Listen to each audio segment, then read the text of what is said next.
So in my thinking, okay, sure. Yes, so hello to everyone again. Nice to meet up with you all. It's been a long while. I'm happy to be here with you. My name is Nanis Ufusua. Thank you for the nice introduction. I'm a Nupshi alumni from UG. I finished University of Ghana in 2009. That's a very long time ago. Yeah. And yes, I'm a chartered accountant by profession. I'm a wife, a mother of 3 kids. And I like to think of myself as a good friend to my friends. So yes, and I'm a Christian, of course, which is very important. So that is about me. I'm thankful for the NUPSI alumni and executives for looking to me to moderate this. I take it as an honor. I don't take it for granted. Yeah, so that's about it. We would go into the meat of today's program, which we have, as we said earlier on, we have 2 well-versed resource persons to take us through this. It's very exciting. It's good to sit at the feet of people who know their stuff, and we shouldn't take it for granted.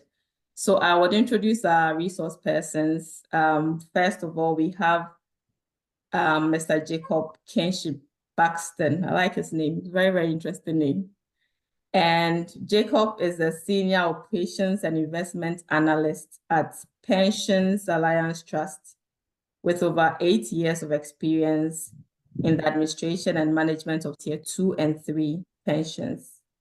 He plays a vital role in evaluating investment strategies, designing, managing, and analyzing pension plans, ensuring financial stability and compliance with regulatory requirements.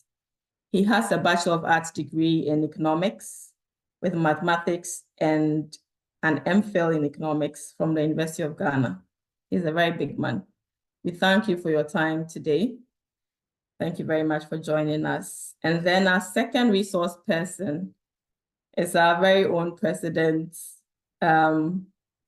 Kwesi Opoku-Mensah, who also holds a first degree from University of Ghana, has an MBA in finance, and works with SSNIT and has been doing that since 2008. So you can just imagine the wealth of knowledge he has when it comes to pensions. And he's currently the branch manager at the Takoradi branch of SSNIT. He's also married with kids.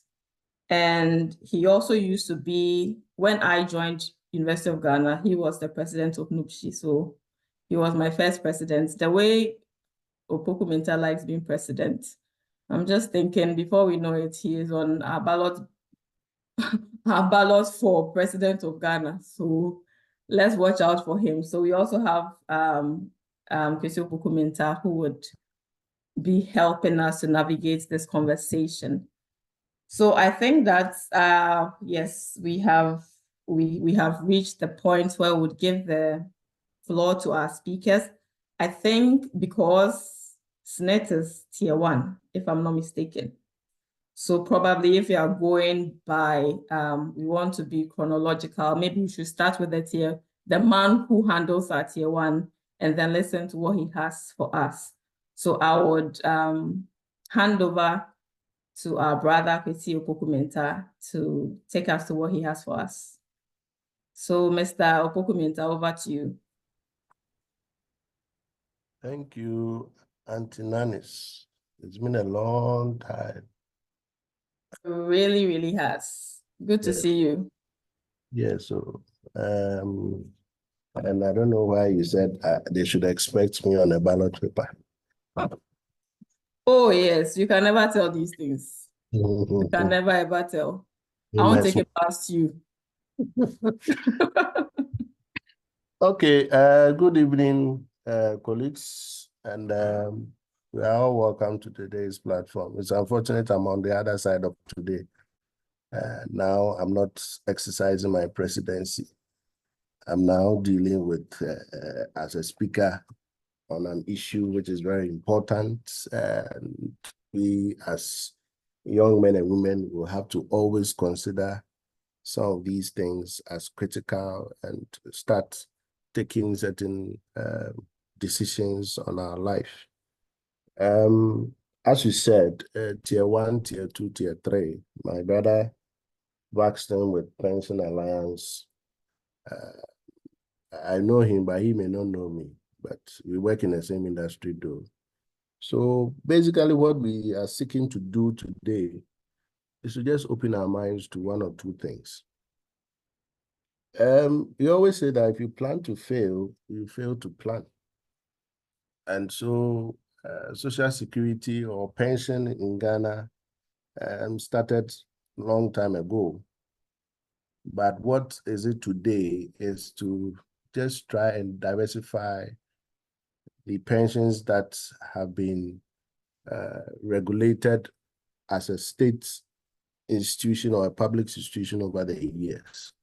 I mean, hitherto we were running a tier 1, but we realized that we need to break them even so that there'll be multiple streams of income in our old age. So tier 1 basically handles what you call the first year mandatory scheme, and tier 2 is also mandatory, and tier 3 is voluntary. And I'm sure my brother will speak more about the tier 2, tier 3. But it's basically towards one goal. And what is it? Is to get us to a better retirement. But you see, what we should know is that what the institution or what the state has put in place, they are doing what they ought to do as a state. But whatever it is, we as individuals also have a part to play. Because there are certain things we can do that can augment what the state is doing. Or if we find ourselves working in an environment that we can only benefit from the state, then we have to also do one or two things, if we have the power to do, that we also do to enhance whatever that we need to get at the end of the day. When it comes to Social Security, one basic principle is what you put in is what you get. You can insure a Daewoo Matis and expect us to give you a Mercedes Benz when we are supposed to give you a claim. So whatever you put in is whatever you get. But in putting in, we always tell people, stakeholders, civil society, that we are more concerned about what we will eat today than what we will enjoy tomorrow. There are institutions and labor unions that will always be fighting for allowance this, allowance that, allowance this, allowance that. But we always say that consolidate whatever that you are getting, because taking allowances will not let you get Social Security on those monies. But if you consolidate the amount, it increases your salary. And the higher your salary, the higher your contribution. And in fact, the higher the salary, the higher the pensions you are going to get. So the first thing we must know is that the principle is the higher your salary, the higher your pension.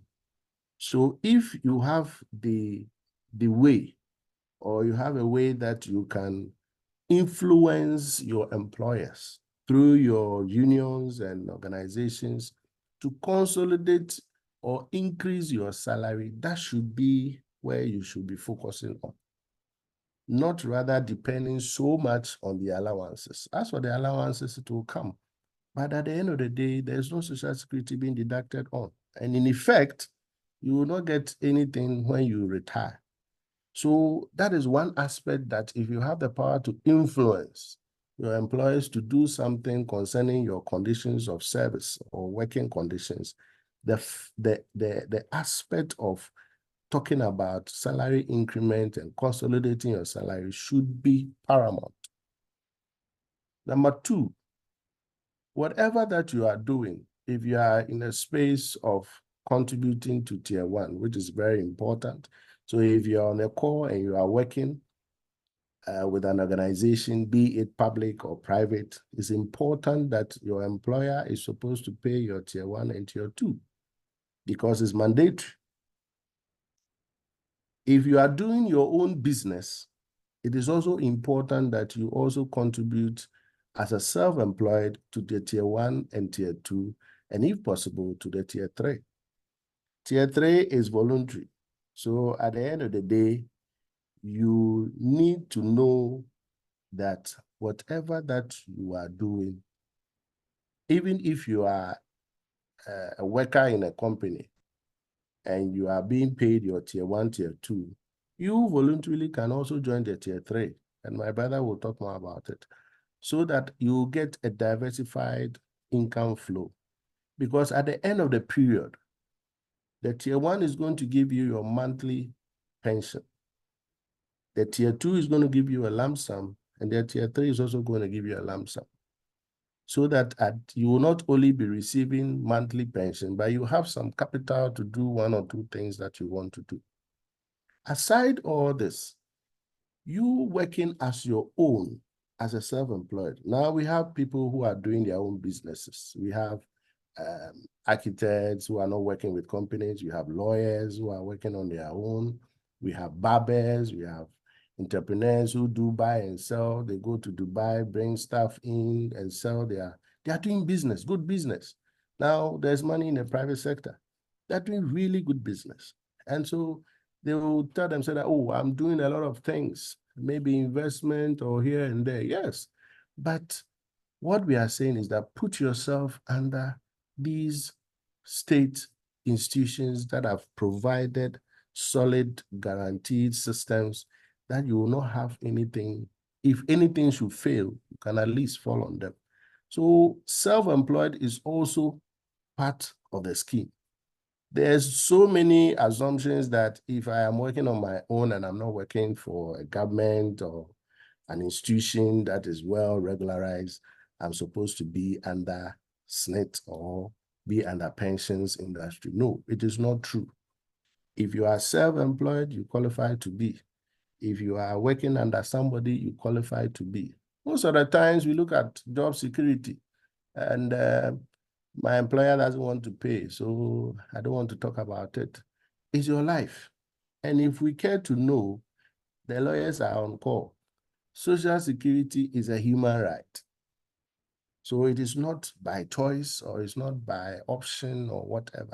It's a human right. And anybody you are working with must take care of your social insurance, because Social Security is social insurance. You are insuring your income. That is basically what we are doing.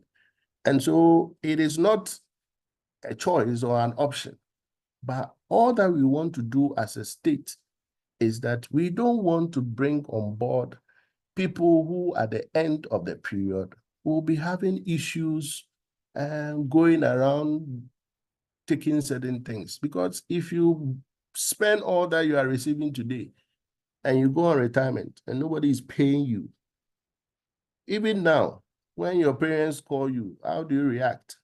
When even you see their names on your phone being dialed, how do you react? Say, Papa, your friend me, or Jessica, no. You get a little kind of, you don't know what to say because things are hard. But if he has some monies to be collected at the end of every month, on the 3rd Thursday of every month, he is willing to go by that. In addition, you can do your own planning because it's all about your life. And again, we should not put all our hopes to say that whatever SSNIT or tier 1 or tier 2 or tier 3 is going to give me should be able to make me build a 5-room mansion house. No, that is not what it's going to be, because what we are doing is that we are replacing a part of your income. It's a cutting-edge income replacement that we are doing. And that is why we call it a defined benefit and a defined contribution schemes. The defined benefit is for the tier 1, defined contributions is for tier 2 and tier 3. So all that we are trying to do or trying to say here is, it is important for you to look at your retirement life. Ask yourself, how do I want to live my life when I am not working regularly? Because there are some who can still work regularly after 60, but you will not really be part of the working life, working class, or working population. You have the little strength. You'll be doing more consultations here and there. But if you are doing consultations and sitting on boards here and there, and they are paying you certain allowances, you are getting money from the little businesses that you are running. Once you have also done Social Security, you're also having these multiple streams that is coming. Again, if you are working for 2 or more companies independently, they are supposed to pay your Social Security. At the end of the day, it increases the money that you are going to get, because if one is paying you 1,000 Ghana cedis, another 1,000, another 1,000, it becomes 3,000. And so your salary becomes 3,000. You understand? So you may have to know that whatever that you are doing, it boils down to the money the income that is coming to you. So pensions are not calculated based on your contributions. They are calculated based on your salary. That is why, if some of you have heard, people are going home and in the last 3 years, they inflate their salaries. Why? Because they have the mindset that it takes your last 3 years. No, it rather takes your best 3 years salary. So if you inflate it, we also have a threshold, because you have to check the system. Other than that, those who have it will always be having, and those who don't have will not be able to have. So in a nutshell, all that I'm trying to say is, if we plan to fail, ultimately we are failing to plan. And so from now, we ask ourselves, how do I want to enjoy myself in my retirement? If you are working, ensure that payments are going through with your Social Security. If you are working on your own, join the Social Security, so that at the end of the day, when you're going home, you can be paid monthly pensions. If you want to add on to something that you want to do to augment it, it is now that you must think of what you must build.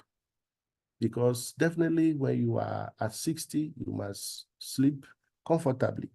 So it is not about 6 or 5 or 10 bedroom house. Because if you build those houses, who are you going to live with? You've passed the ages and the years where we have the 10 and the 15 and the 5 bedroom houses. The children will all go. At the end of the day, who are you going to live with? Your wife. And you don't need 2, 3 bedrooms or 4 bedrooms to live with your wife. So look at how you can manage it and do it now, so that by the time you are 60, you don't have so much capital intensive work that you have to do. Other than that, you go on have issues with it. So I would pause here for my brother to come in with 1 or 2 statements from the aspect of the tier 2 and 3, and if there's any touch on investment, so that we'll come back again to talk more about our retirement. Thank you, Madam Moderator. Thank you very much, Mr. Kwesi-Mensah, for that very good and insightful round of conversation. So we'll move to our brother Jacob to add on to it. So Jacob, over to you. All right, thank you very much, and a good evening to you all. My greetings to Mr. Mensah, my big brother in the industry. I think we haven't met, but we've spoken in a couple of stakeholder meetings. With your permission, I would like to share my slides. I prepared a little slides for this meeting. And so let me quickly share it. Kindly confirm if you can all see my screen.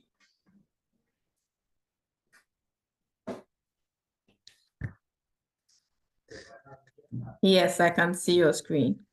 Okay, so yeah, we can see. You can see. Okay, so everything is summarized in what you see at the left-hand side of the slide. The basic idea for the tier 2 and tier 3 pension is to help you retire like a boss. And for us, that is where our priority is. Because before we enacted to come into law, the idea was that retirees were not getting so much from just having SNIT managing the pensions. And so a law was enacted somewhere in 2009, but it took effect in 2010, January. And that was when the 3-tier pension scheme started. So with your permission, I'd like to take you through this outline, a very short but comprehensive one. We'll look at the 3-tier pension scheme.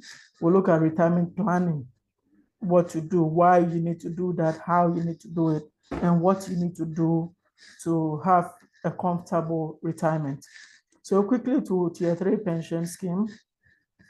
Like I mentioned, the law governing the 3-tier pension scheme is the National Pensions Act 766. And this one is everything that you need to know about pension in Ghana is in that law. We have other guidelines that were later brought in that guide specific aspects of the law.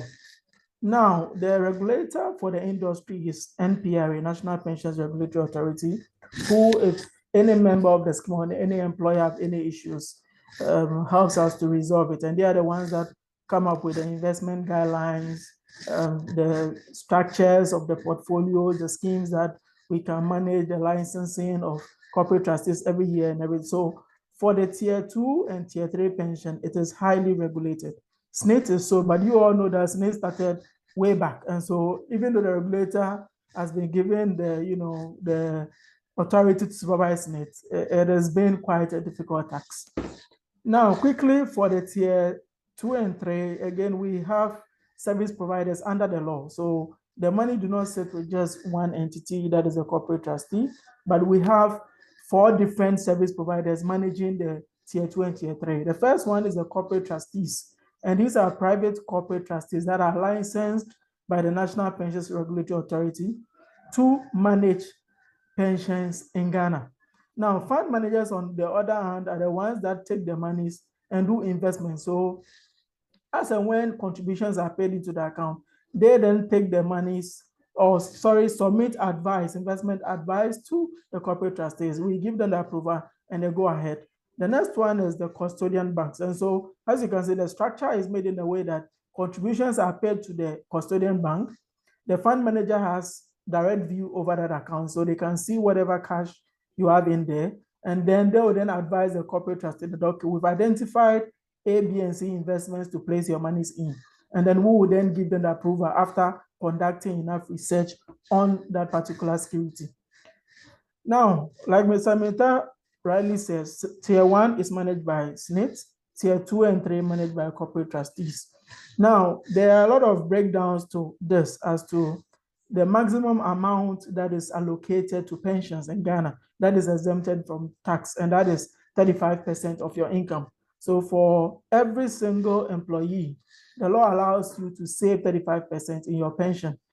18.5 goes to SNIT, 5% goes to Tier 2, and then 16.5 is the voluntary. So we have the Tier 1, Tier 2, and Tier 3.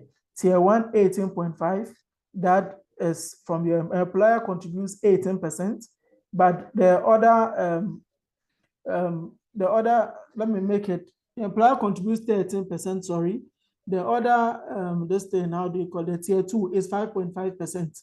But when we are allocating the money, 0.5% of the Tier 2 is added to the Tier 1, which makes it 13.5, and that is sent to SNIT. So the total of the Tier 1 and Tier 2 is the 18.5%. That is the mandatory that every single employee is supposed to do. Now the Tier 3 is a voluntary one, which when you subtract from the 35 leaves you 16.5%. And this one is voluntary. But by law, every single member is supposed to do the Tier 1 and Tier 2. Tier 1 largely contributed by your employer, so you will not see that on your payslip. But the Tier 2 is 5.5% deduction on your statement. That's your payslip. But what you see remitted to the corporate trustee is just the 5%. So what you see on your statement with the corporate trustee is 5%. Now, all investments and all benefit payments for pension funds are tax exempt. So before any accountant goes ahead to make any taxes, both income and corporate, they need to take out the pension one before they can do that.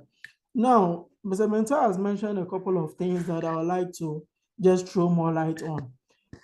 This business of retirement planning is very serious. Most people think that either it is for the rich or I'm too young to think about things like this. We all remember some 24 years ago when Kufuor became president. We even remember Atamos. And Atamos' era has even been some 14 years ago. And so as the years go by, retirement will catch up with us very soon. Now, whether we like it or not, we all retire one day. And you either choose the kind of retirement you get or you accept what the system gives you. And as Mr. Mante rightly said, pension is not coming in to give you a better life. What is coming in to help replace or give you something to have a comfortable retirement. Now, if you've done the maximum number of months that SSNIT even expects you to do, that is currently it's about 180. That's for 15 years. The maximum you can get is something around the 43% to about 50% of your basic, what you are earning now, your income. Now, the tier 2 is 5%, and that is expected to give you the lump sum now, starting from 2020. So starting from 2020, anybody who retired will now take their lump sum money from the tier 2 scheme, and then will take their monthly monies from the tier 1. So SSNIT is now responsible for just payment of monthly remittance. Let me quickly run through this. So we have basically 3 stages of life. We have the period that we all went to school, the working stage and the retirement stage. Now, compulsory retirement in Ghana is 60 years, voluntary is 55. Income saved or invested during this phase, the education, whilst you were in school or probably started with, is what you get to rely on when you get to retirement. And so whatever you've done within that period, as Mr. Mita said, you can't put in a Matisse and expect a Range Rover. Whatever you put in is what you get. The only difference is that SSNIT is a defined benefit scheme. So that one, like you mentioned, the best 3 years salary is what we use to compute your retirement benefit. But for tier 2 and tier 3, we'll give you what we call the defined contribution. That means the higher the amount you put in, the better your interest. And the earlier you start, the better the returns that you get. So that one, it is everything that you've put in terms of contribute, plus all the interest that has accrued over the years is what we give to you. Now, why do you need to plan your retirement? The first one is that, like Mr. Minta rightly said, the pension payments are quite low in Ghana. A lot of people have the perception that once they retire, they'll live a comfortable life. But you and I know that there's a lot going on in Ghana. And so once your salary is quite low and you go on return, you're likely to get something woefully inadequate. If you're earning something around 1,500, 2,000, the maximum you can get is less than 60% of what you used to earn. And that you and I know it will not be enough. Statistics from SSNIT have showed that less than about 53 people, 53% earn something below 1,000 cedi from pension. And it is very disturbing because most people think that once they retire, their life will be safe. Again, the next reason why you need to plan is that you are likely to live longer. Assuming you retire at 60 and you die at 90, that means you have 30 years to live. And so if you don't plan anything for your retirement, you are likely to suffer. The next thing I'll touch on is the rising cost of living. Even for the space of 3-4 years, we all can testify how quickly things have changed in Ghana, both from health to food to housing to everything that we think we have, the general things that we spend our monies on. The next thing is about, even for those that think that they will live and be healthy during retirement, you may not have the energy to do what you intend to do. The next thing is, even if you have the energy, you may not even have the be able to find a job. And so we expect that everybody should try and put in something. The next thing is that most people, like Minta said, you cannot depend on your children. Like you rightly said, children are your responsibility, but not your retirement package. If you read Proverbs chapter 19, verse 7, the Bible says that the poor are shown by all their relatives how much more their friends. Even though they pursue them, pleading, they are nowhere to be found. And so these are things that we need to all think about. Now, how do you plan for your retirement? Let me quickly take you through the steps. The first thing is to set a retirement goal. Make sure that you have something there, at least for a minimum of 20 years. So you can say, okay, I want to retire with an amount of, let's say, 5 million. You can choose 20, you can choose 10, based on how old you are and your income level. What we normally advise is that have or plan something around that will give you about 80% of what you'll be earning by the time you retire. So that should be enough to take you through your retirement. Now, the next thing we like to talk about is your health status. You will not like to retire with a bad body or retire with a body that is tired and cannot even live for some years after retirement. You cannot exchange your health for money. And so we advise that everybody should try to do something about it. You can also set targets as to go on vacation, to run a new business and all that. All those things you can do. This goals that you want to set, what we normally say is that it should be SMART. By SMART, we mean it should be specific. That means state in clear terms what you want to achieve. It should be measurable. That means so that you can review the progress as you go along. It should be achievable. So if you know your salary is quite low, there's no point giving yourself something that is beyond your means. And then the R is for realistic, and then it should be time bound. So you should have clearly defined, objectives that you want to achieve. And these objectives you can be changing as we move along. The next thing I'll touch on is estimation of your monthly expenses at retirement. Everybody will have to, spend something.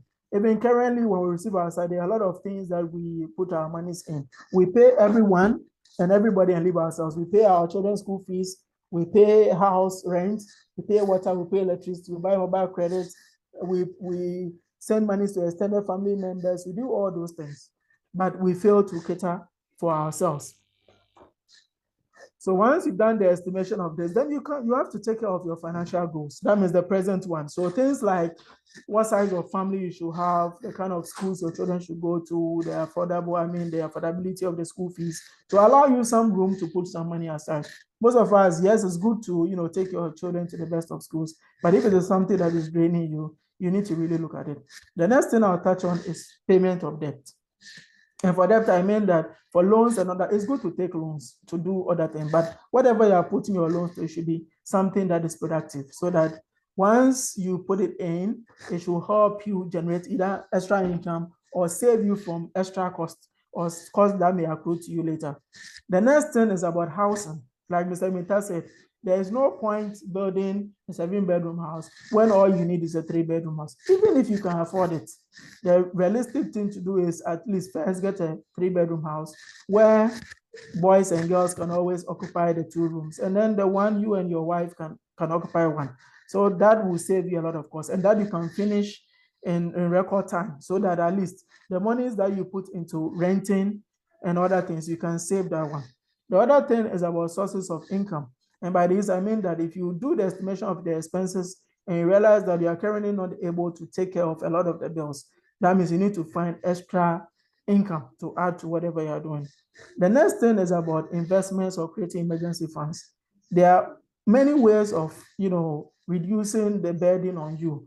One is about getting a private health insurance for the hospital bills that regularly pay. That is if you are not working at a company that is providing you with that already. If it's about rent issues, if you know you need rent every 2 years, the best advice we give is that try putting money away at least every month to cater for that. If it's about school fees, you can also have an emergency fund for school fees where you start even preparing for this before you even start giving birth. But if you have kids already, you can always divide your school fees into 12 and try and pay them monthly to reduce the burden on you. Now, what can you do to have, or what you should do in terms of a retirement plan? The first thing is to have a retirement plan. And by this, there are certain things that you need to consider. The first thing is, when do you start saving towards a retirement? You need to be able to determine that. And the advice we mostly give is that the very day you get your first paycheck, you need to start planning for your retirement. If you haven't done that already and you are relying heavily on the tier 1, tier 2, I advise that after this meeting, try and get involved in the Provident Fund if your company already has some. And in addition to that, you can add a personal pension scheme, which will add more to what you get. That will take you closer to the 80%, 100% of what you'll be earning before you go on retirement. The next thing we need to look at is how many years do you intend to work?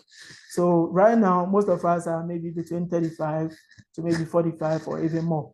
You may be able to decide whether you stop work at a 50, 55, 58, or whichever day, but it must be in the plan. You need to sit down and pen this.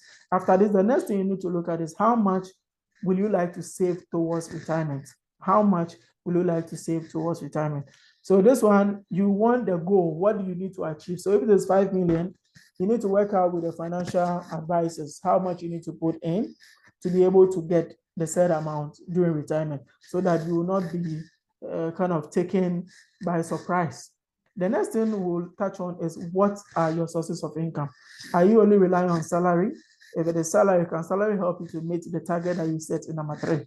If not, then I will advise that you do more, add a little more side gigs to what you are doing already. There are a lot of things that you can do. For those of us who earn 13-month salary, bonuses and all that, don't be too quick to spend them. Always, if you don't have plans for them, we advise that you put them in an investment portfolio, so it will at least add to whatever you are planning towards your retirement. The fifth thing I'll add here is to estimate your monthly expenses. So this is clearly stated. So you know that, okay, I earn, let's say 5,000 cedis. These are the expenses that I have. You can join that of your wife, or if you like, you can just do yours alone, but it can be a family, so that at least everything, whatever you are doing will kind of fuse into the collective retirement plan of the family. Now, the sixth one is, how much would you have to set aside each month? Now, this we advise that you either do a standing order or a direct debit on your account. By this, we mean that we also advise that you should apply the 70-20 rule. For Christians, tithing is very important to us. And so 10% goes to tithing, 20% should go to investment, so that, or the retirement plan, so that the 70% will be for your needs and wants. So that at least you not finish life and then say that, oh, I didn't get to, I was overwhelmed by expenses, family expenses and all that, so I couldn't save. Now, if you read Genesis chapter 14, verse 34, Joseph gave a clear distinction to Pharaoh about the 7-year abundance, famine, and then the abundance. He said that they should, during the abundance period, they should save 1/5 of whatever they get in abundance for a period of 7 years, so that when it is during the farming time, they will be able to have something to do. So 20%, even in 7 years, is enough. So we believe that if you do 20 years for 15 years and above, it should be able to show up whatever package you are looking at. The seventh one I will touch on is, where do you invest, or what do you invest in? Now, this depends largely on the age, your risk tolerance, inflation, and then the returns on investments. And so based on which age you are, you need to be able to know exactly what to do. If you are between the ages of, let's say, 21 to, let's say, 35, you have a lot of time to retire. So you can consider some risky assets in your portfolio. What by risky assets, I mean maybe equities and other variable instruments that will give you higher return at higher risk. But when you get to 46 to, let's say, 50 thereabout, you expect that you reduce that exposure to the risky assets and then do more fixed income or investment that will give you guaranteed returns. And then when you reach the 51 upwards, where you have about below 10 years to go, we advise that you focus more on investments that are less risky and that will give you guaranteed returns. Now, things that you shouldn't do when you retire. So after you've done all this planning, gotten all your money, everything is going fine.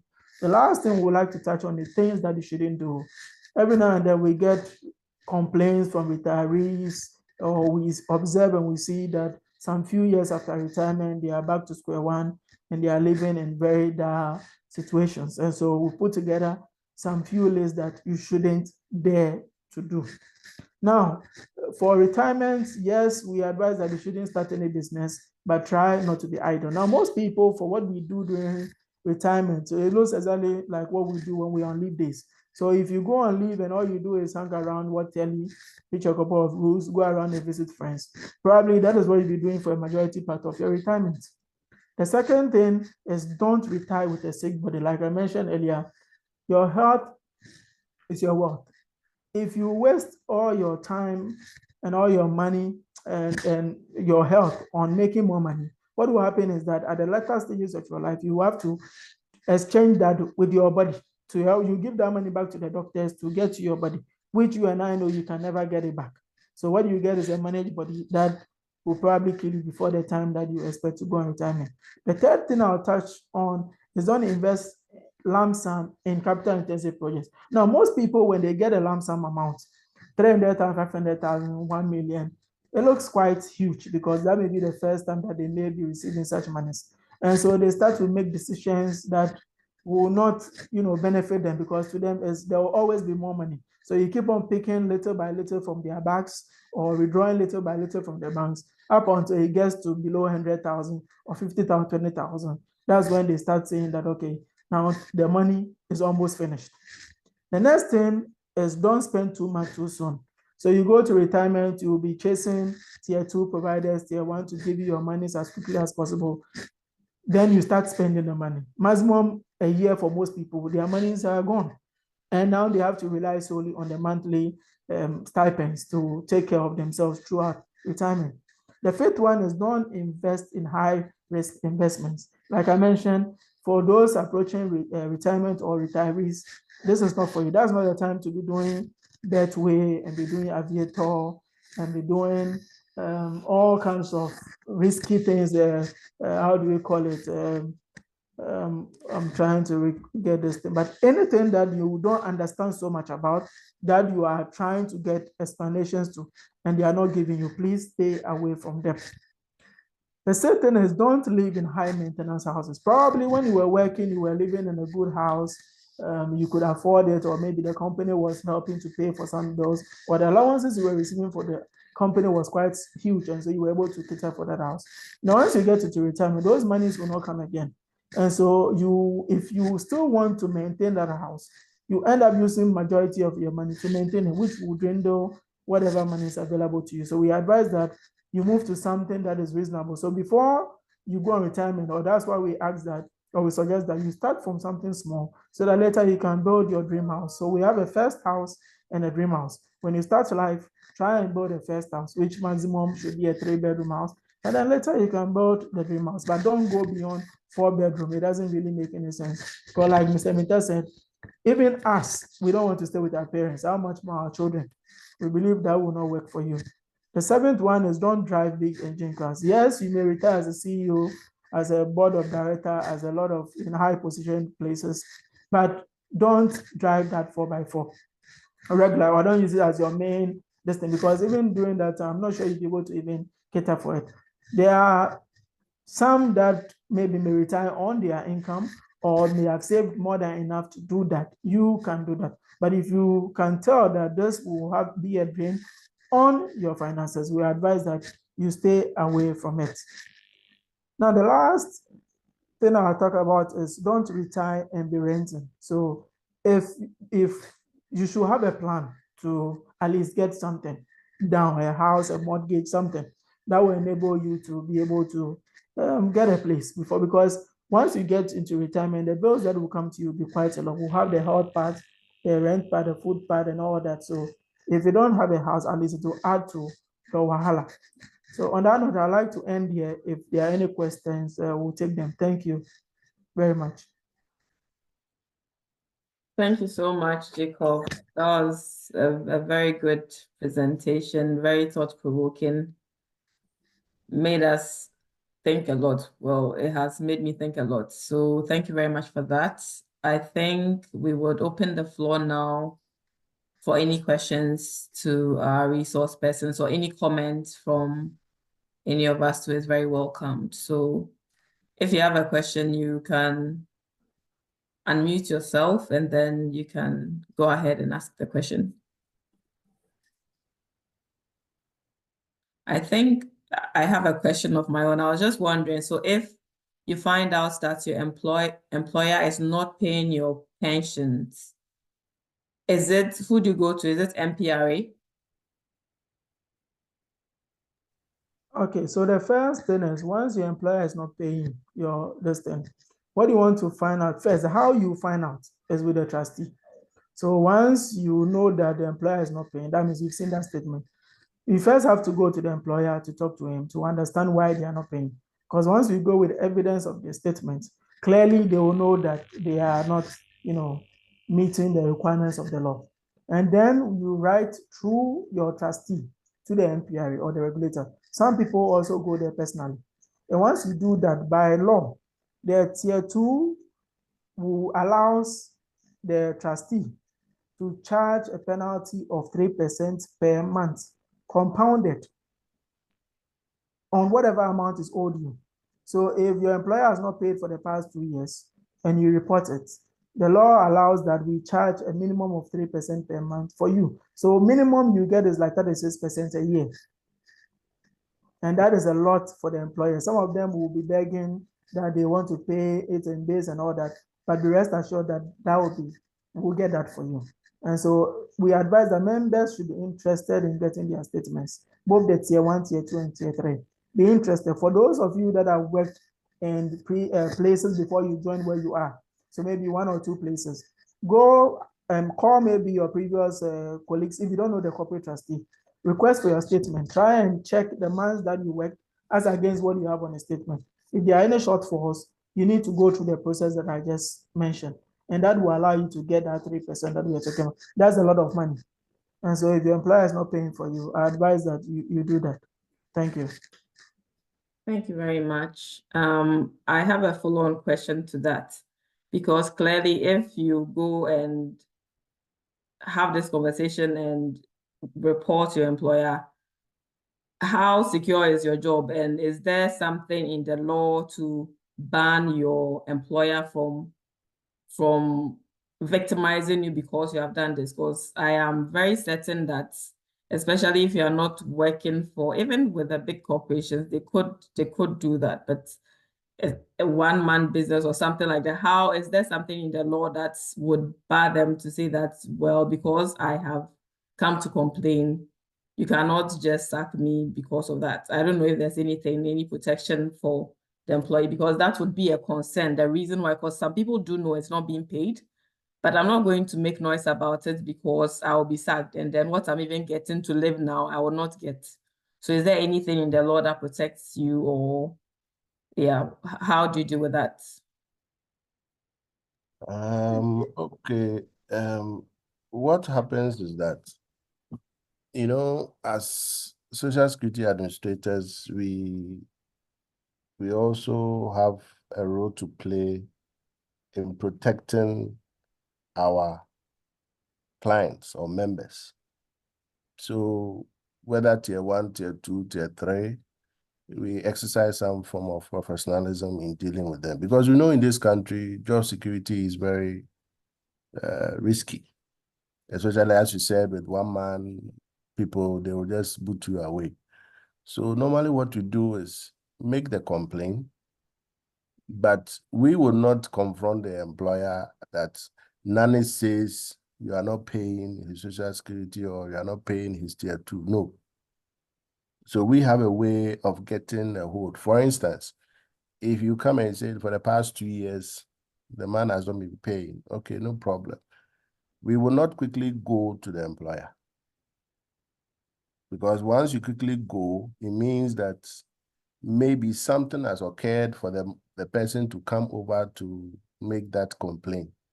So maybe you allow some few days and then pay a friendly visit, because the law allows us to come to your establishment or your company to request for documents relating to several years. Pay a friendly visit that we want your document relating to the past 10 years on your payroll or whatever. We know who we are trying to look out for. So once we do that, and fortunately, it is not only nannies, and it happens to be like 10 people, realize that, realize there is some form of disparity with what we have and what you also have. So if he tries to push it, that is where we also exercise the law, that we demanded your documents and we realized that you are not going by, because as an employer, you have an obligation under the law.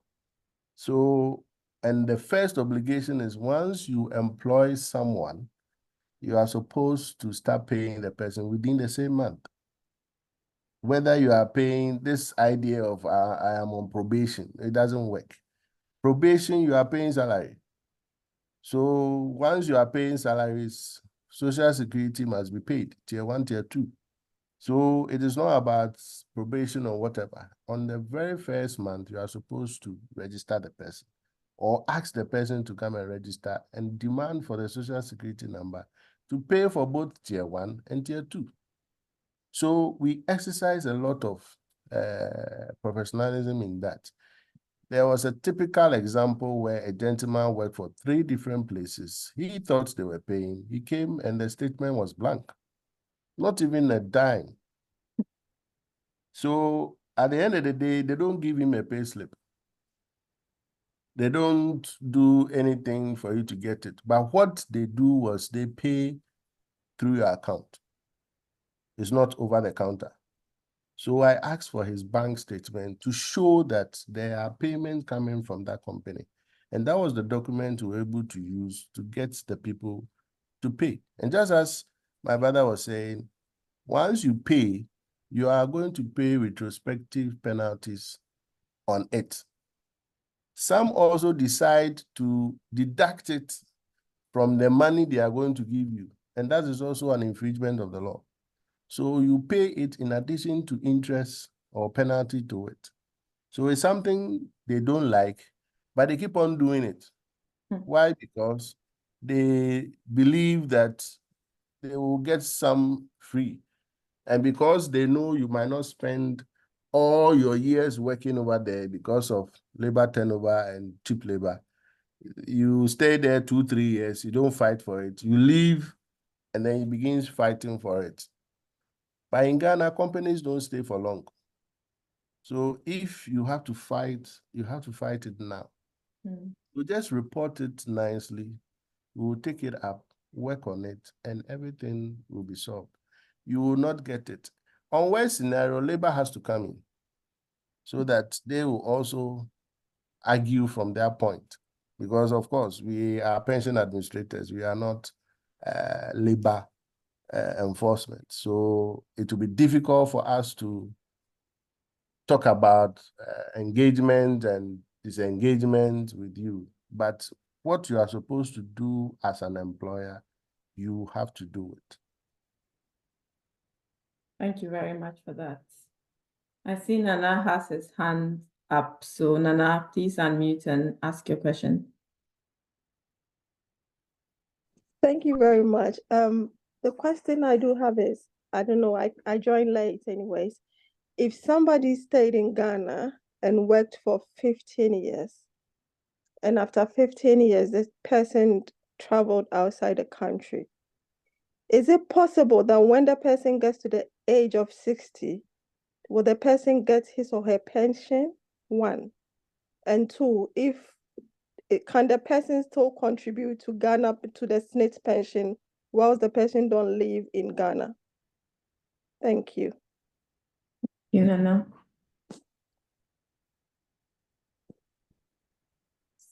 So Jacob, Chrissy, any of you can help us? Yeah, Nana, thank you. I'll start from the second one. We get a lot of questions like that if I'm outside, can I contribute and all that? You see, I always make this general principle that Social Security is universal. I mean, there is Social Security UK, Social Security US, it's all over. But we have Social Security Ghana, and the National Pensions Act, in which Jacob talks about workers in Ghana. So yes, you worked for a period in Ghana and you left. Now, where you left to, where you are working, are you contributing to Social Security? If you are contributing to Social Security, why then do you still want to contribute again in Ghana when you are not even working in Ghana? And all the incomes that you are getting is basically on that country. So once you are working outside and Social Security is being paid for you, it is not supposed to be that you also have to pay Social Security in your country, because it means that you'll be paying double Social Security, which the principle of Social Security universally doesn't allow that. The second aspect is, if you contributed for the minimum of 15 years and you are 60, yes, you'll be entitled to pension. And so all you need is applying for it. The only problem in application now with regards to pensions is with the tier 1 is that we need to authenticate you. And the authentication has to deal with your biometric, your thumbprint. So we've not done external or where you can do it from outside. So that is the only thing that will come. The only maybe caveat we can do is to take you through the manual authentication where we'll send you a form where you have to take your 10 fingerprints and send it back to us for us to confirm that you are the holder of the Social Security number. And for that matter, we can pay you. Again, we will still need your Ghana account number. We can't pay you to a foreign account number because it's going to be a monthly installment. So if you find yourself out there, you are 60. No, the person is not 60 yet. If you are not 60, from 55 to 60, that is when you are eligible to apply. If you are 55 to 59, you have what you call the early pension payment. But if you are 60, it becomes compulsory. So from 55 to 59, it's voluntary retirement, 60 is compulsory. So you can apply for your claim from age 55. If you are not age 55, the law doesn't allow you. You cannot apply for it. But when the person turns 55 or 60, the person can come and claim the money. That's what I Yes. just. Oh, Yes. okay. So you come Okay. down, you process it. We have a lot coming down. You come down, process it, give us your bank account in Ghana, and then every month you'll be paid it into. So you do the tier 1, you do the tier 2. For tier 2, they will pay you a lump sum. So it's a one-time payment. But tier 1, once you do it and the bank account is with us, every month we pay that amount to you. It's only when you get to 76 years, that one will have to, because it's an annuity period, we would have to authenticate you because we have pushed the mortality age around 75. So from 76 on your birthday, we authenticate. So we send messages to every client or every pensioner. So if you happen to be outside, you just have to communicate with us and we'll send you some documents that you will have to do and bring it to us so that we know that you are still alive. Thank you. The only thing I would like to add, Nan, is that I think the fear of Nana is that once she leaves Ghana, she will not be able to get a full pension. That is the full pension right. I think that's where the fear is. What Mr. Minta mentioned is what the universal practice is. But what she can also do is that she can still be contributing because individuals also contribute to SSNIT. So she can also be paying that money to SSNIT to allow her to get a full 60% of annual income at retirement. So what she can do is, even though she'll be contributing there, she also will continue contributing here. That will just guarantee her to get a full pension, something like the 60, as against getting something around the 48%. So that one, but it will not change much, like Mr. Minta said, because if you are doing something in maybe pounds or dollars, even the exchange rate puts you way ahead. And so it is something that people normally, like Mr. Minta said, we get a calls every now and then. People want to understand if they can still continue when they leave Ghana because a lot more people are leaving. And so they want to know if they can still get full pension. So that is what I'd like to add. Thank you. Thank you. And again, Nana, you know, our situation in Ghana and moving out there is quite different. As just Jacob said, for you to get a pension right or an income replacement percentage that is quite high, we sometimes, yes, as you said, we encourage that because we know majority of the people that leave the shores of Ghana and go to the other part of the world don't do, in quotes, works that they can happily say that this is what they are doing. Some do work in even people's names and all those things. So looking at how the person has contributed all these years and all that. So what we are currently doing is a new or a repackaged product, which we call the SEED, Self-Employed Enrollment Drive.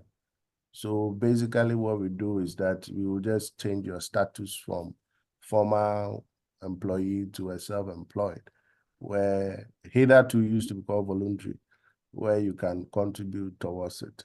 The only thing is we have not linked it with whatever payment that you pay. So going forward, we'll be doing that, but you have to pay maybe either through someone through the Momo platform, because we've not been able to link outside Momo platforms yet.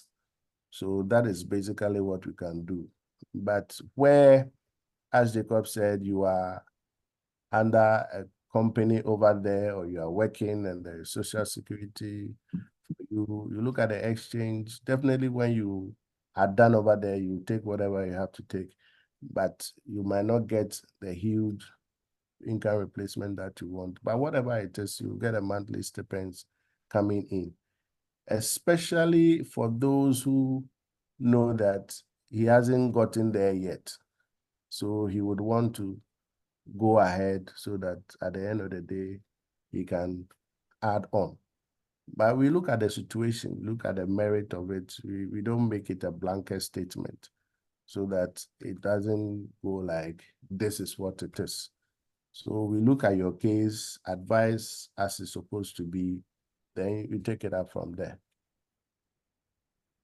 Okay, thank you. But because I'm just getting another story, because last year I came home, then I went to the Senator Airport, and I wanted to find out if I do retire, if I get to 60, am I going to get my money? But whoever I spoke to couldn't give me this explanation that you are giving me. I was told that if I want to still get my money, I need to, like, as you said, self-enrollment. I need to contribute towards it.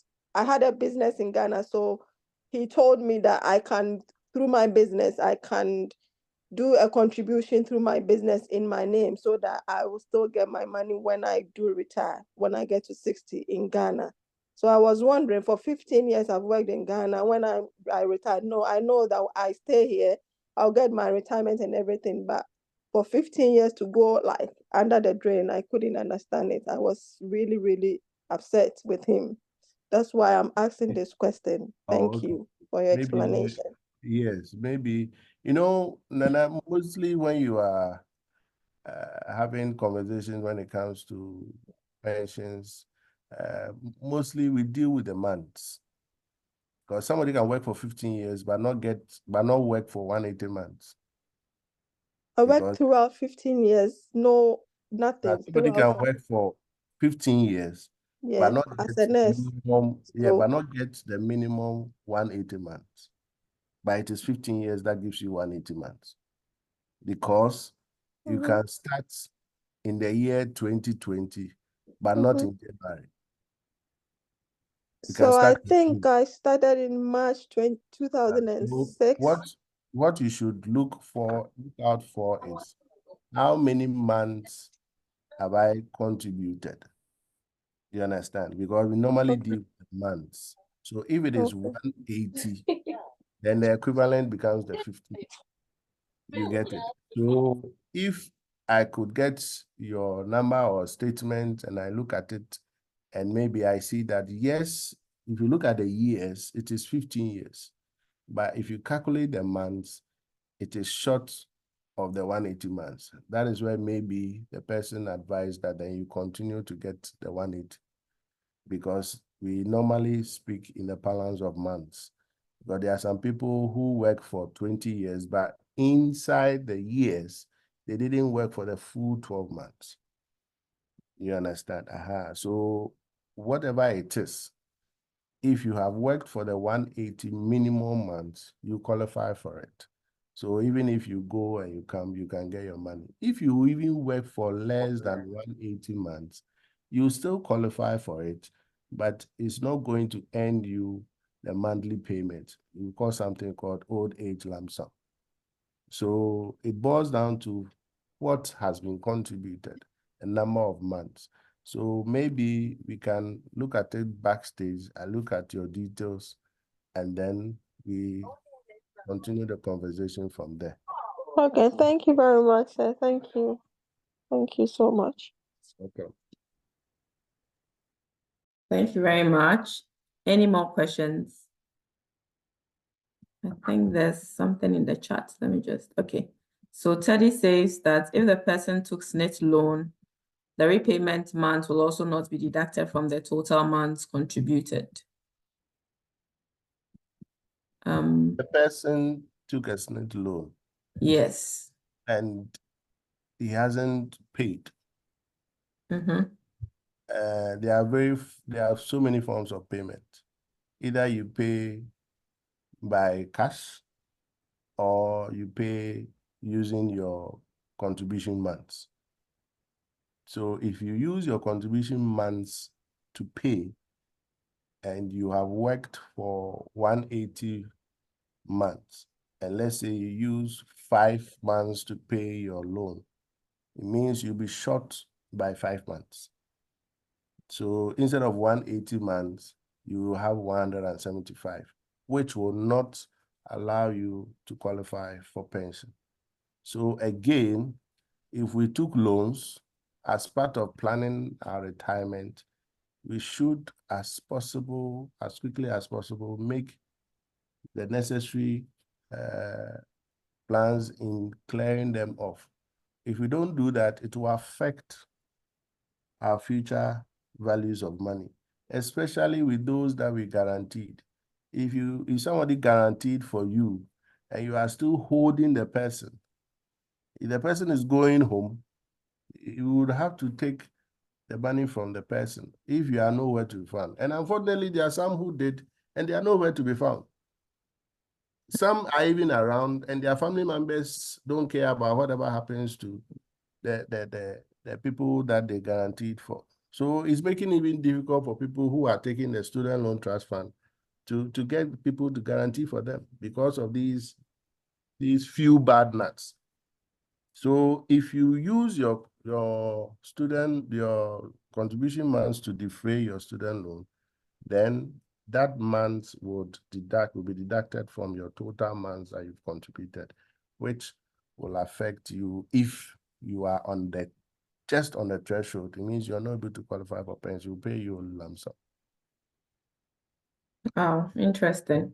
So on loans, I wanted to also find out, are you able to get a loan from your contribution to say that, oh, I have an emergency? Can I go to SNIT or can I go to my corporate trustee and say that, oh, there's so much money, why must I suffer now? And even unfortunately, the law doesn't make those requirements. So unfortunately, we tier 1, tier 2, tier 3 cannot give you loans. But what tier 3 can do, and I believe Jacob can hit on that, is where you save into 2 parts, where you have your savings and your pensions.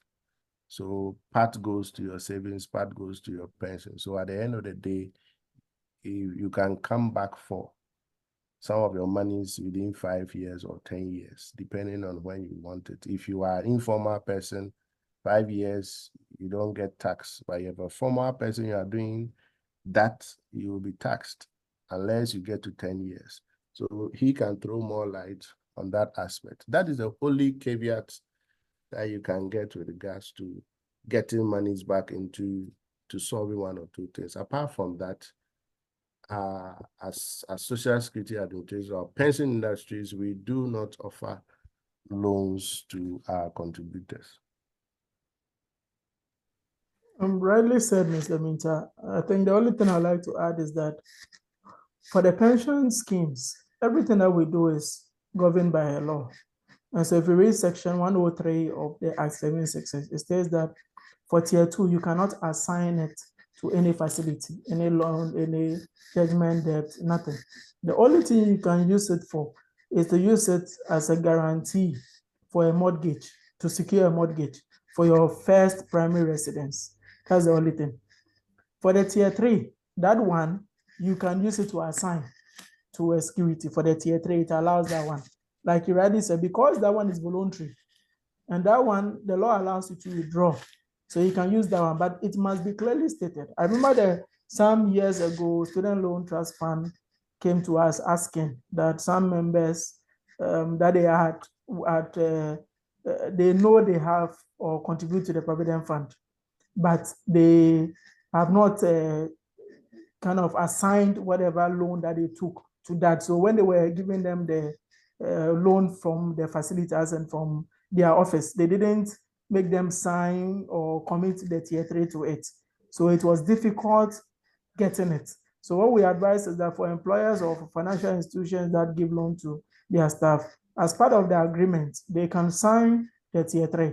But for the tier 2, if you allow somebody to even sign tier 2, the law will not allow you to touch it. The person can only touch it based on 5 conditions that are stated in the law, and that you can find in, I think, 102 of the Pension Act. It states that you can only access it during compulsory and voluntary retirement. That is one. That is if, God forbid, but if you pass on, your survivors can take it. That is the second one. The third one is that you can access your retirement if you are unemployed at age 50. Unemployed at age 50, but you need to obtain an unemployment certificate from the Labor Commission. So once you get that one, the MPI will give the approval and they will pay.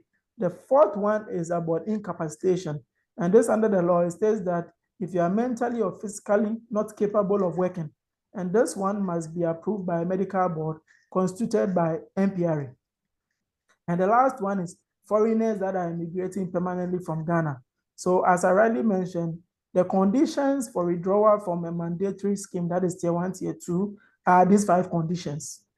Nothing more, nothing less. For the tier 3, they add on the withdrawal after 10 years, which will allow you not to pay tax. But if you withdraw before 10 years, the law allows us to charge a withholding tax of 15%.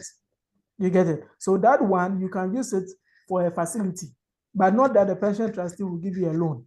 But you can use that one as more like a collateral for the thing.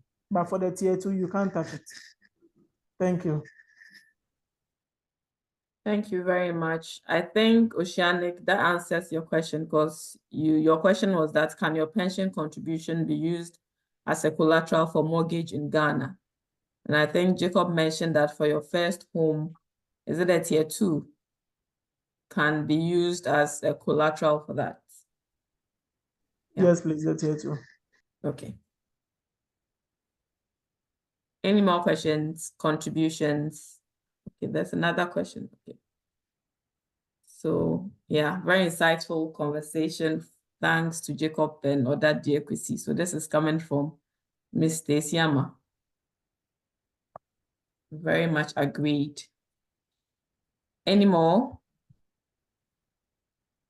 before we end? Nanis, I'd like to throw in one little bit of information as well. Okay. There's something we call the TPFA. That's the Temporary Pension Fund Account.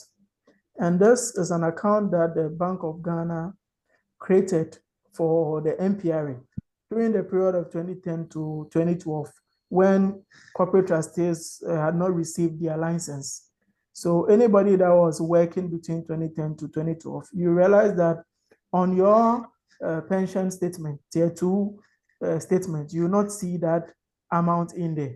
So what we advise is that if you get a statement and you don't see your contributions for that period, it is very likely that that money is in the TPFA. Currently, it sits with Gain Trust. So if you reach out to your trustee, they will apply on your behalf to Gain Trust, and then they will get that money remitted to you. It is very important.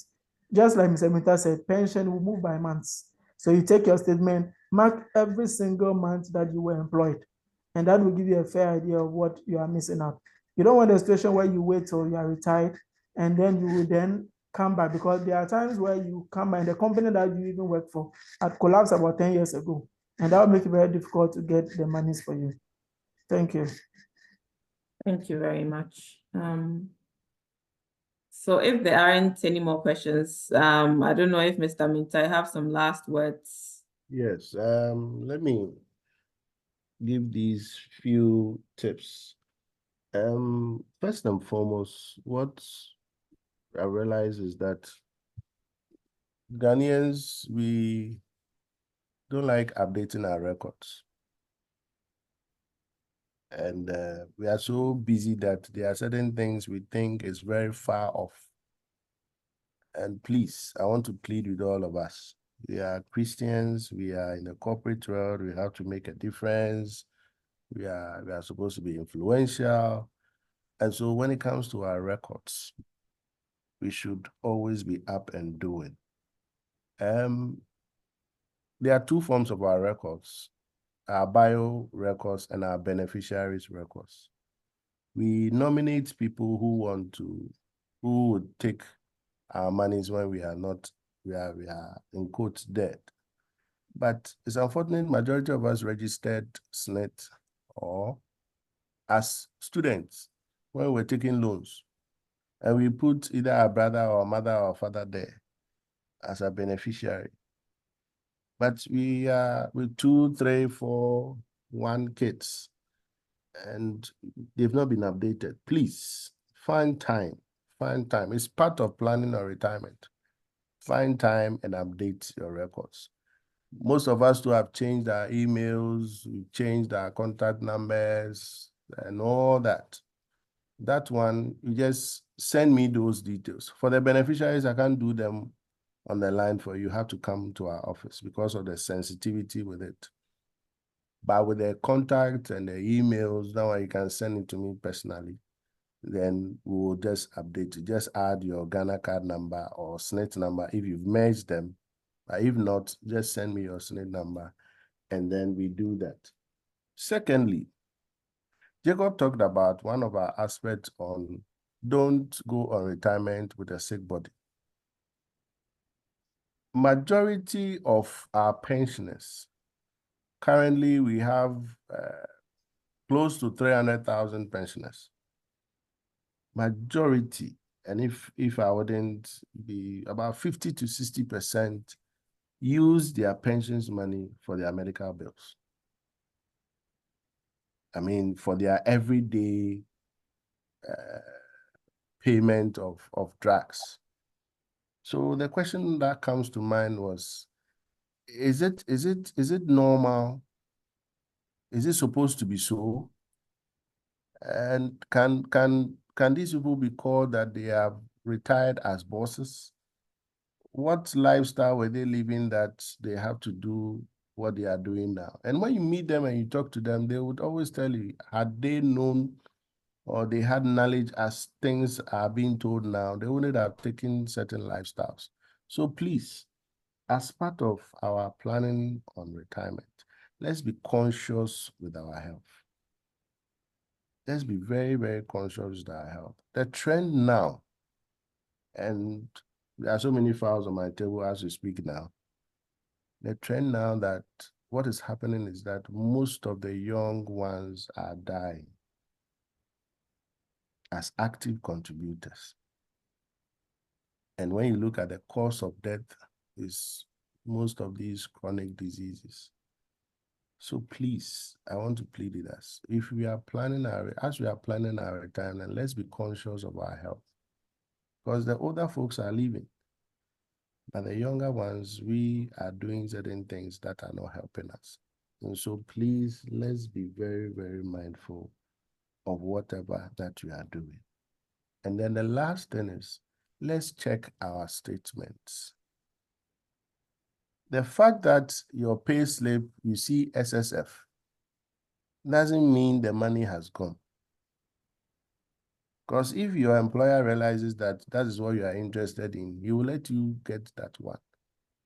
So whatever that you are doing, you may not have something you are doing at the side, but this may be what you would want to rely on when you reach your retirement. So let's give a critical look at it. There are so many forms in assessing our statements. Pension Alliance will send you statements. Now, SNIT, we send statement on quarterly basis. You yourself can go to our website and also check your statement. We are coming up with an app very soon where you can also check your statement. So please, let's check our statement and ask questions on our statement as to what are these? What does it mean? What is the problem with it?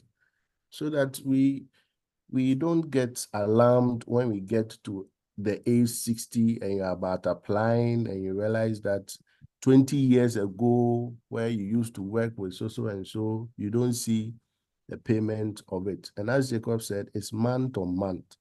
So you have to check, know your employment history, and then know where you started, which month you started, and which month you left, which month you joined this company. Know it, write it down. Because sometimes you pick your statement, your employer is paying you for, let's say, 3,000 or 2,000. But on your SNIT statement, your salary there is 1,000. Because he knows you will not check.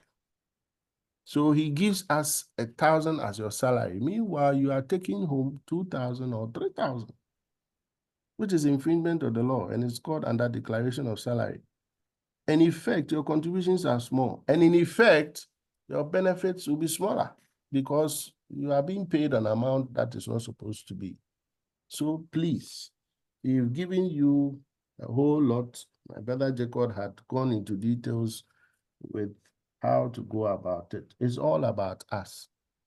So let us plan with all the focus and everything will be fine.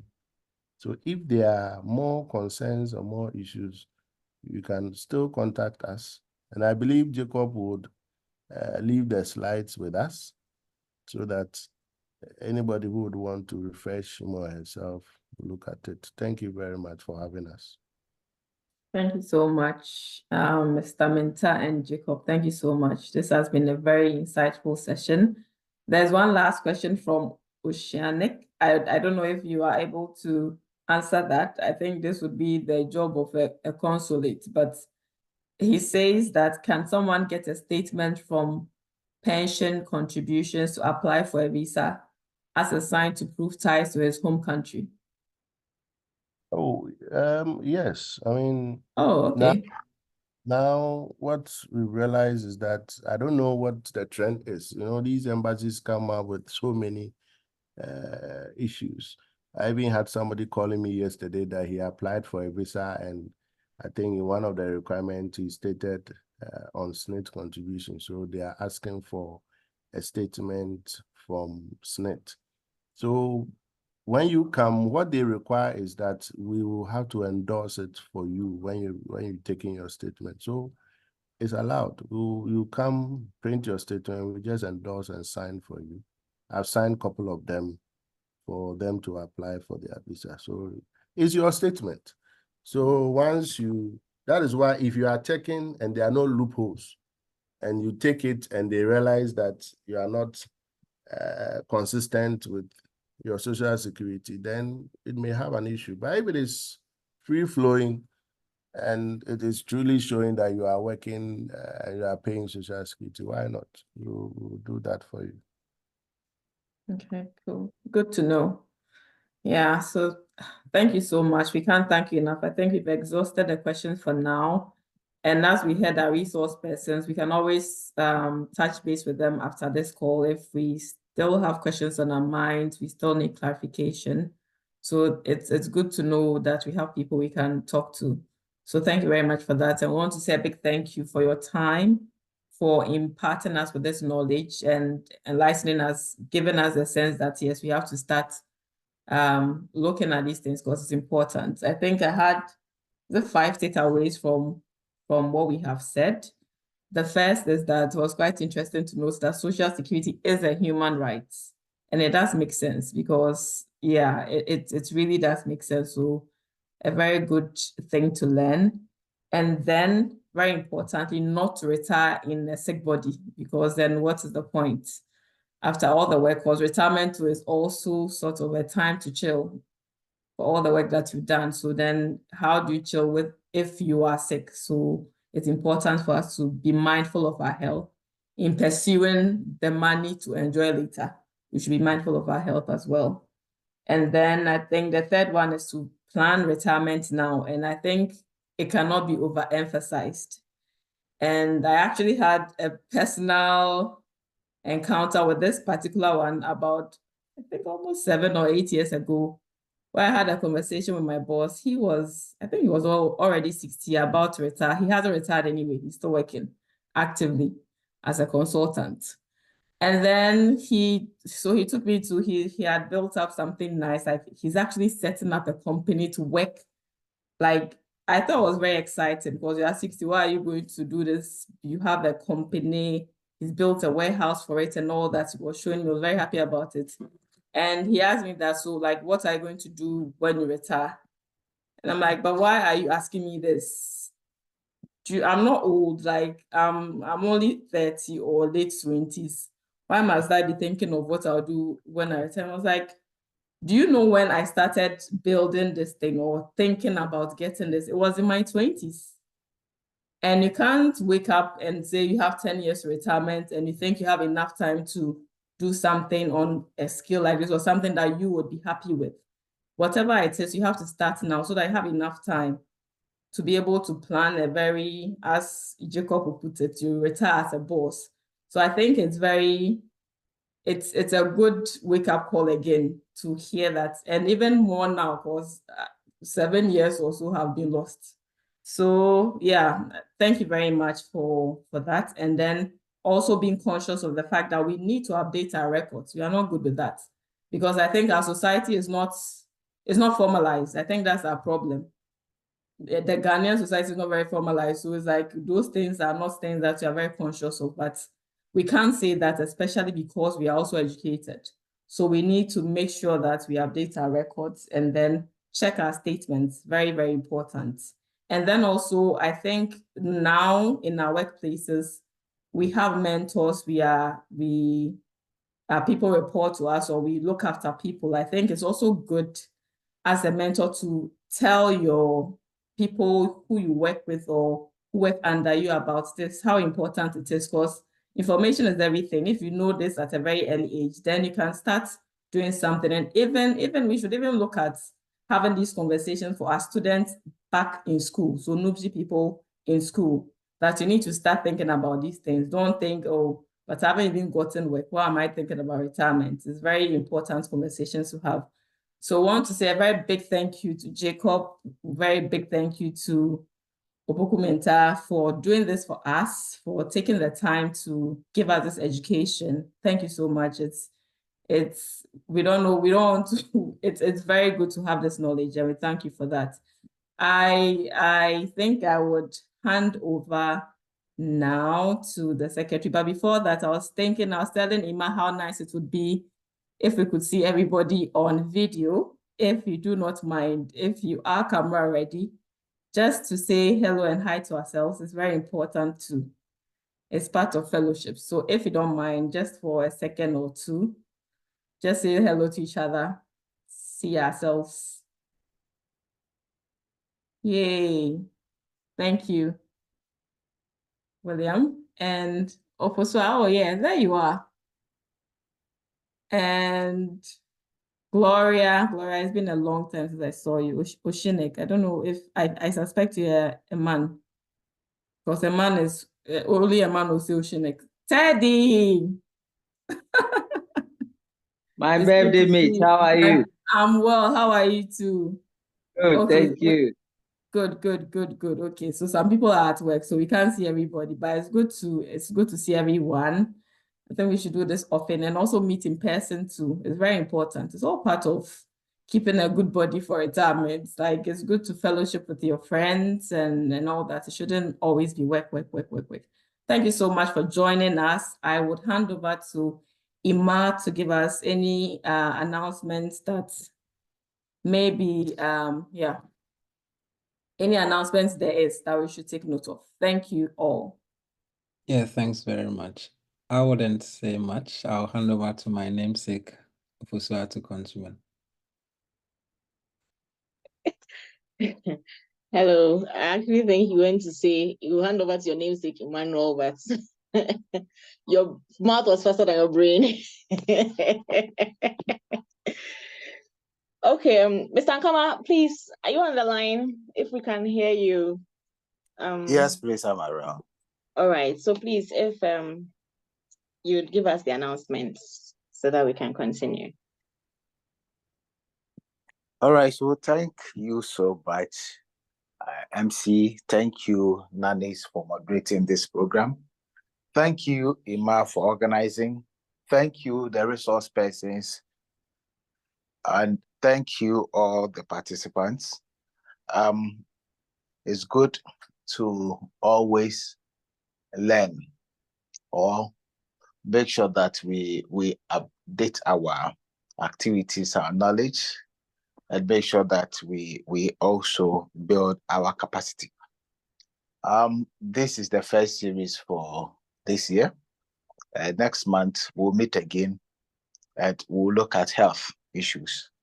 So please, let's encourage our brothers and sisters to join. Maybe looking at the low publicity for this program, maybe I'll discuss with the executives if we can organize it again later on. So we are grateful to God for this opportunity. We thank everybody for making time to join. We wish you well, and let us prepare our minds, our hearts for the next session, hopefully next month. God bless us all. Thank you. Thank you, Mr. Ankama. And thank you, everyone. Mr. Ankama, thank you for that brief thanks. But we still want to say thank you to everyone. To Nanis, thank you so much for availing yourself, for making the time. Mr. Buxton, I'll keep it simple so that I don't commit myself. Thank you for coming with all the expertise. The moderators and the moderator and the panelists, the time was so short, but he still made time. We thank you. Mr. Minta, thank you so much. As Nana said, we'll be praying that we'll see you on the ballot paper one day. If not the ballot paper, at least maybe some other high presidential forum somewhere. We believe that God will do it. So I want to thank you all for making the time and giving us your expertise in your field. Thank you very, very much. And Nanis has given us some takeaways, but to add a little bit to what she said, let's remember that you can't contribute towards a Daewoo Matters and get a Mercedes-Benz at the end of the day. Let's also remember that we need to take care of ourselves too. You can't pay out everybody and not pay out yourself. So if you're giving everybody, at least give yourself 200 Ghana cedis or 500 or 1,000, depending on how much you can pay, and that can add on to your contributions. Let's also remember the 70-20-10 rule. Let's remember to update our records, and then let's be conscious of our health. This health is very important to me because it takes after the Daewoo Matters Benz issue. You can't put in something, you cannot put something that you don't put in your body and expect to get something. Whatever you put in your body now is what it will give you at the end of the time, and let's take care of our bodies. It's very, very important. So, and then let's check our statements regularly. Thank you all so much. God richly bless you. As Mr. Ankama said, next month we have our next program on non-communicable diseases. We hope to see you all. And please connect with us on YouTube, NUPG Alumni. This session will be there. Other sessions that we've done are also there. You can go online and watch. So please, we are done now. We are going to pray. And then I don't know if Osofo Jampo is online. Maybe we'll have to comment, Mr. Or maybe we'll just head it. So let's pray, please. Please, we are praying. Heavenly Father, we thank you for giving us this opportunity. We thank you for starting with us. Thank you for giving us hearts to receive. We ask you that let's work with this to live our lives, to glorify your name. We commit ourselves into your hands as we are retiring to our beds, wherever everybody is, whether to bed or to work. We ask you that take us through. Protect us, protect our families, and then let us live lives that will glorify your name. In Jesus' name, amen. Amen. Amen. So next month, join us Amen. for Non-Communicable. We talk about all the things that are killing the young people, the stroke, the kidney, everything. We have specialists to come and talk to us about it. Next meeting. Ah, Bye bye, thank you everyone. all. Nice meeting you. I'll stop the recording now, Okay. and then you can do